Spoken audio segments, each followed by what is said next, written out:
নিউজিল্যান্ডের বিপক্ষে বাংলাদেশের টেস্ট পরিসংখ্যান খুব স্বস্তিদায়ক নয়। এখনো পর্যন্ত দুদল মুখোমুখি হয়েছে 11 বার, যার মধ্যে বাংলাদেশ হেরেছে 5টি ম্যাচই। তবে এবারের ম্যাচে অন্য চিত্র দুই শিবিরে। দ্বিতীয় দিন শেষে অনেকটাই এগিয়ে বাংলাদেশ। আর এই রূপকথার অন্যতম দুই নায়ক সাকিব মুশফিক। পঞ্চম উইকেট জুটিতে রেকর্ড 359 রানে জুটি গড়েছেন এই দুই ব্যাটসম্যান, যা যে কোনো ব্যাটিং অর্ডারে বাংলাদেশের সর্বোচ্চ। এদিকে ম্যাচ পরবর্তী সংবাদ সম্মেলনে সাকিব ও মুশফিক জানান তাদের লক্ষ্য ছিল বড় জুটি গড়ার, সেটা মাথায় রেখে তারা ব্যাট করেছে। একটা সুবিধা অবশ্যই ছিল, আমি বলবো যে ওরা হয়তো অনেকক্ষণ ধরে ভালো জায়গায় বল করে নাই বা একটা দুইটা এদিক ওদিক বল করছে, যেটাতে এটাও ইম্পর্টেন্ট ছিল যে ওই বাজে বলগুলো যেন রানটা করতে পারি, তা না হলে অবশ্য অনেক প্রেশার চলে আসতো।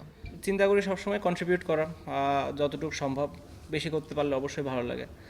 আশা করছি যে যেটা বললাম যে লাস্টে যদি কালকে আমরা আরও 50টা রান করতে পারি, এবং অবভিয়াসলি আমরা চেষ্টা করবো যেন ওদেরকে যত তাড়াতাড়ি ফার্স্ট ইনিংস অল আউট করা যায়, সো দ্যাট আমরা যেন একটা বড় লিড নিতে পারি। এটা হচ্ছে সবচেয়ে আমাদের নেক্সট।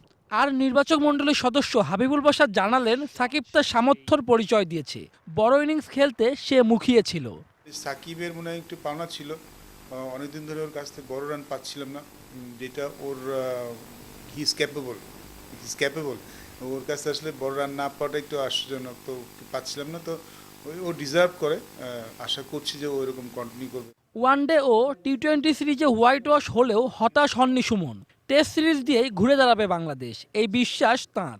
নিউজিল্যান্ডে কিন্তু আমাদের জন্য সবসময় চ্যালেঞ্জ, শুধু আমাদের জন্য না, সাবকন্টিনেন্টের সব দলের জন্যই কিন্তু নিউজিল্যান্ডের কন্ডিশন একটা চ্যালেঞ্জ।